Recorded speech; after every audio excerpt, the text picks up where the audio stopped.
بڑی خوشی ہو رہی ہے یہ جم غفیر دیکھ کر.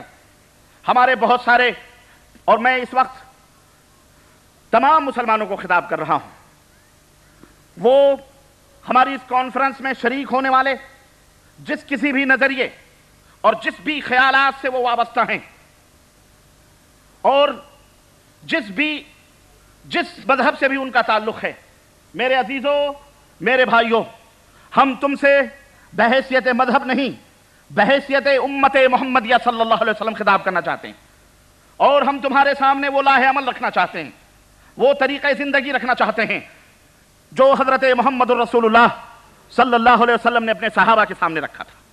لوگوں، ایک درخواست میری یہ ہے کہ اپنے ذہن و دماغ سے تعصب کے ان دبیز چادروں کو نکال کر کے پھینک دو.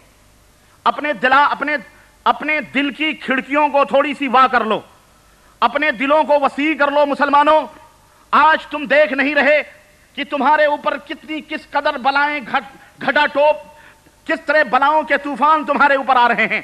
مسلمانوں، آج یہ دور تمہارے درمیان آپس میں اتحاد و اتفاق کا دور ہے. مسلمانوں، تمہیں ایک پلیٹ فارم پہ آنے کا دور ہے.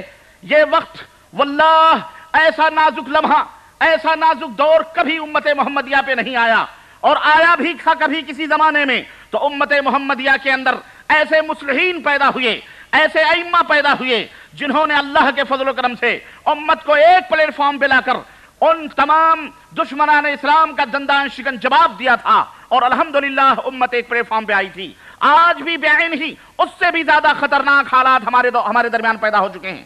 ہم ایک ایسے ملک میں رہ رہے ہیں جہاں قسم قسم کے افکار، قسم قسم کے نظریات، قسم قسم کے عقائد، قسم قسم کے افکار و خیالات نت نئے دن پنپتے ہیں، پیدا ہوتے ہیں.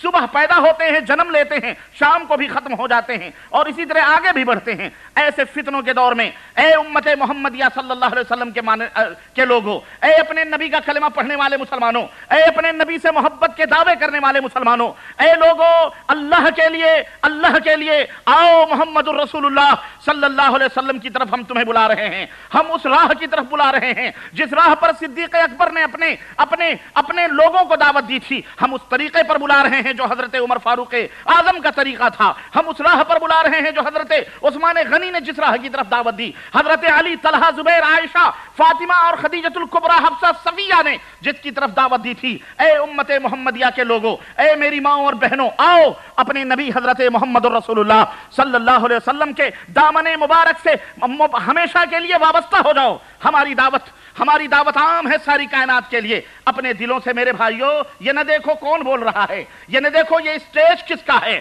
یہ اسٹیج پر لیبل کس کا لگا ہوا ہے. اللہ کے لیے یہ نہ دیکھو، یہ دیکھو کہ بولنے والا تمہیں کس چیز کی دعوت دے رہا ہے، تمہیں کیا چیز بتلا رہا ہے. آیا قال اللہ قال رسول، اللہ اور اس کے رسول کے سوا کسی اور امتی کی طرف تمہیں دعوت دے رہا ہے، کسی اور شخصیت کی طرف تمہیں بلا رہا ہے. تمہیں اختیار ہے، مانو نہ مانو جانے جہاں اختیار ہے. مانو مان لو، رد کرنا ہے رد کر دو. لیکن جب اپنے پیارے نبی حضرت محمد الرسول اللہ صلی اللہ علیہ وسلم کی بات آ جائے تو وہاں سر تسلیم خم ہونا چاہیے. میرے عزیزوں، ہمارے نبی حضرت محمد الرسول اللہ صلی اللہ علیہ وسلم ایک ایسے دور میں بھیجے گئے جب عیسائیت دم توڑ رہی تھی، جب 3 جماعتیں بڑی تیزی کے ساتھ اس دنیا کے اندر بڑی مشہور جماعتیں کہلائی جاتی تھیں. ایک یہودیوں کی جماعت تھی، ایک نصارہ کی جماعت تھی، اور تیسری جماعت اہل مکہ کفار و مشرکین کی جماعت تھی. یہ بڑے ہی تیزی کے ساتھ دنیا کے اندر یہ مشہور لوگ تھے. ایسے ماحول میں حضرت محمد الرسول اللہ صلی اللہ علیہ وسلم کو بھیجا گیا. کیوں؟ عیسائیت دم توڑ رہی تھی، اور اسی طرح سے اپنے دین کے اندر تحریف کر کر کے اس امت کو جو حضرت ابراہیم علیہ السلام نے جسے بنایا تھا، وہ لوگ جو حضرت ابراہیم کی طرف منسوب تھے، ان کے اس وقت کے اس زمانے کے علماء، اس زمانے کے بدکار صوفی، اس زمانے کے رہبر، اس قوم کے عیسائی دھرم کے بڑے بڑے پروہت، انہوں نے نبی کی باتوں میں اور نبی کے اوپر اتاری گئی ان کتابوں میں اپنے منمانی اڑھانا بڑھانا شروع کیا، زیادتی کرنا شروع کی، اپنے منمانی کرنے لگے، اور دوسروں کی عقل اور ان کی رائے کے وہ پابند ہو گئے، اور سخت سے سخت ترین گمراہیوں کے دلدلوں میں جا پھنسے. حضرت عیسیٰ کو چنانچہ اللہ کا بیٹا کہا جانے لگا، حضرت مریم کو استغفر اللہ کی بیوی ماننے لگے.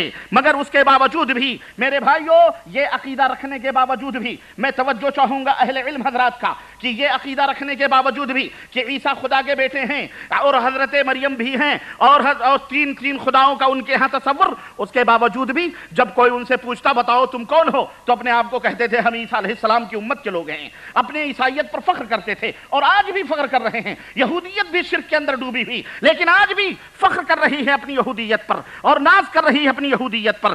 اور جبکہ یہی وہ لوگ تھے، برے علماء پیدا ہوئے، حلال و حرام کی تمیز ختم ہوئی، حلال کو حلال، حلال کو حرام اور حرام کو حلال کہا جانے لگا، فتوے بازیاں شروع ہوئیں، رشوتیں کھانا شروع ہوئیں، پیسے دے کر فتوے خریدے جانے لگے عیسائیوں کے اندر۔ اللہ اکبر! چودراہٹیں الگ اپنا کردار ادا کر رہی تھیں، اپنے مولویوں اور درویشوں کو گویا انہوں نے معبود بنا رکھا تھا، رب بنا رکھا تھا۔ بالآخر یہ کوئی میں اپنی طرف سے نہیں کر رہا ہوں، وہ قرآن کریم جو ایک اتہاس ہمارے سامنے پیش کرتا ہے، وہ کتاب جو اللہ عز و جل نے جسے اتہاس بنا کر کے، تاریخ بنا کر کے، عبادتوں کا مجموعہ بنا کر کے، احکام اوامر حلال و حرام کا مجموعہ